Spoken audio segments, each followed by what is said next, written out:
Hello students, मैं संदीप खरे आज आपको सिखाने वाला हूं 3.1 का ये पांचवा क्वेश्चन जो तीसरे के अंतर्गत आता है। अब ये पांचवा क्वेश्चन में हमें a1 बटे a2, b1 बटे b2 और c1 बटे c2 के मान निकालने हैं। तो चलिए इस प्रश्न को हम अलग से लिख लेते हैं। तो यहाँ पे हमने पांचवा क्वेश्चन लिख लिया है। अब सबसे पहले हम लिखेंगे दिए गए रैखिक समीकरण युग्म। लिखने के बाद ये दोनों समीकरण यहाँ पे उतार देंगे देख के बिल्कुल इस तरीके से। लेकिन अब हम इन्हें समीकरण 1 व 2 नहीं बना सकते। क्यों नहीं बना सकते आपको अच्छे से पता है, क्योंकि हम इसे मानक रूप में अभी हमने नहीं लिखा है। इनके बराबर 0 जब तक नहीं होगा तब तक हम इन्हें समीकरण 1 और 2 नहीं बना सकते।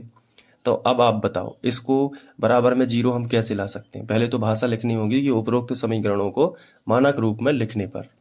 तो चलो मानक रूप में लिखते हैं। भाषा लिख देना इस तरीके से, उपरोक्त समीकरणों को मानक रूप में लिखने पर ये 8 को उस तरफ पहुंचा दो। ये जो 8 सॉरी यहाँ पे ये 7 है, ठीक है, तो इस 7 को भी हम उस तरफ पहुंचा देंगे। तो चलिए 4/3 x, ये तो ज्यों का त्यों रहेगा। यहाँ से लिखना स्टार्ट कर रहे हैं पहला समीकरण। और प्लस कितना 2y, ये भी ज्यों का त्यों रहेगा। जो प्लस का 8 है उसको उस तरफ ले जाओ तो माइनस का 8 हो जाएगा। अब बराबर में कुछ भी नहीं बचेगा क्योंकि 8 तो उस तरफ चला गया, तो बराबर में अपना बच जाएगा 0। इसको अब हम समीकरण 1 बना सकते हैं। आया समझ में। अब 7 को भी हम उस तरफ ले जा सकते हैं। तो क्या बचेगा अपना 2x धन 3y और धन का 7 इस तरफ आ जाएगा फुदक के, तो -7 हो जाएगा। बराबर में क्या बचेगा 0। इसे हम बना सकते हैं समीकरण। तो क्लियर हुआ। अब यहाँ से हम इसकी तुलना रैखिक समीकरणों a1x धन b1y धन c1 और a2x धन b2y धन c2 से कर देते हैं। तो चलिए लिख लेते हैं भाषा। ये देखिए इस तरीके से तुलना कर सकते हैं हम। तो बताओ, अब ये तो लिखा रहने दो। यहाँ पे डायरेक्ट दिखता है ये a1 है, x के साथ में जो लिखा है वो a1 है और जो y के साथ में लिखा है वो b1 है अपना, और जो अचर पद है वो c1 है।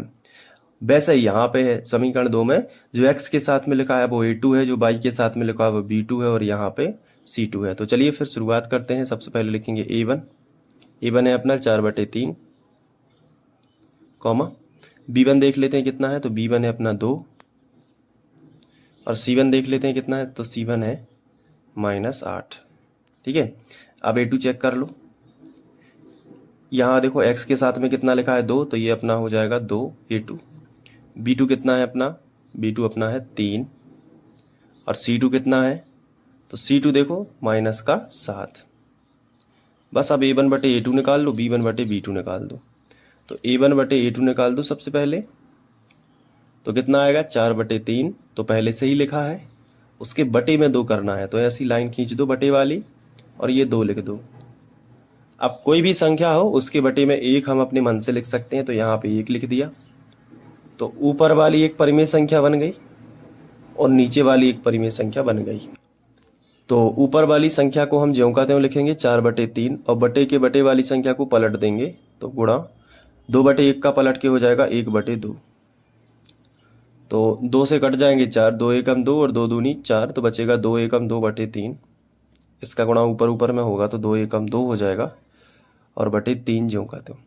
2/3 जो है अपना a1 बटे a2 आ जाएगा। अब b1 बटे b2 निकाल देते हैं, तो b1 बटे b2 बराबर b1 बटे b2 2/3 हो जाएगा।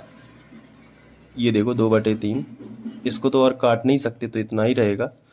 तो a1 बटे a2 का मान भी 2/3 है और b1 बटे b2 का मान भी 2/3 है। तो अभी इसको और आगे बढ़ाएंगे, c1 बटे c2 निकाल देते हैं। तो c1 बटे c2, तो c1 का मान कितना है -8 और c2 का मान है -7, दोनों लिख देते हैं बटे में। तो -8 बटे -7, माइनस माइनस कट भी जाएगा तो 8/7 रहेगा और ये आपस में कट नहीं रहे हैं क्योंकि सम विषम संख्याएं लिखी हैं, तो ये इतना ही रहेगा। तो यहाँ से पता चला कि अपना a1 बटे जो a2 है उसका मान और b1 बटे b2 है उसका मान दोनों के सेम है मान, लेकिन c1 बटे c2 का मान सेम नहीं है। तो यहाँ या चूंकि 2/3 बराबर तो है 2/3 के, 2/3 इस वाले 2/3 के बराबर है, लेकिन बराबर नहीं आया है 8/7, क्योंकि ये अलग है। 8/7 2/3 से अलग है, तो बराबर नहीं का चिन्ह लगेंगे। अर्थात यहाँ पे हम लिखेंगे कि A1/A2 बराबर तो है B1/B2 के, लेकिन बराबर नहीं है C1/C2 के। और इस तरीके से हमारा आंसर आ जाएगा। और ये कौन सा है, पहले ये बताओ कि ये वाली शर्त किसके लिए थी। तो यहाँ पे आप देख सकते हो कि जब A1/A2 बराबर हो B1/B2 के, लेकिन बराबर ना हो C1/C2 के, तो रेखाएं कैसी होती हैं, समांतर। ये शर्तें याद कर लेना अच्छे से। तो जब रेखाएं समांतर होती हैं तो कभी टच नहीं करेंगे एक दूसरे को। समांतर रेखाएं जैसे मैं आपके सामने यहाँ पे खींचता हूँ, तो क्या एक दूसरे को टच कर रही हैं, नहीं। तो इनकी दोस्ती कभी होगी, नहीं होगी। तो ये संगत नहीं है, असंगत है। लिखेंगे यहाँ पे, अतः दिए गए समीकरण युग्म असंगत है। ये इस तरीके से आपको लिख देना है और सॉल्व हो जाएगा। अब आप इसको नोट कर लो अच्छे से फेयर रजिस्टर में, ठीक है, इस तरीके से।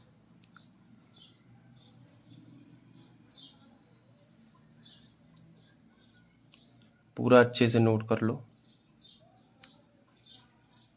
ये देखो, बहुत बढ़िया। चलो अब आगे बढ़ेंगे और इस प्रश्न क्रमांक 3 को हमने समाप्त कर दिया है। उसके पहले हमने प्रश्न क्रमांक 2 भी समाप्त किया था। तो इसी तरीके से आप पढ़ते रहिए, आगे बढ़ते रहिए। और अगर कोई डाउट है तो कमेंट में ज़रूर छोड़िएगा, और जो भी दिक्कत है बताना ज़रूर। और आपको कैसा लग रहा है वीडियो ये भी बताना, ठीक है। तरीका कैसा लग रहा है, पढ़ने में मज़ा आ रहा है कि नहीं आ रहा है, दोनों चीज़ें। मिलते हैं नेक्स्ट वीडियो लेक्चर में, तब तक के लिए बाय, टेक केयर, अपना ध्यान रखना, थैंक यू।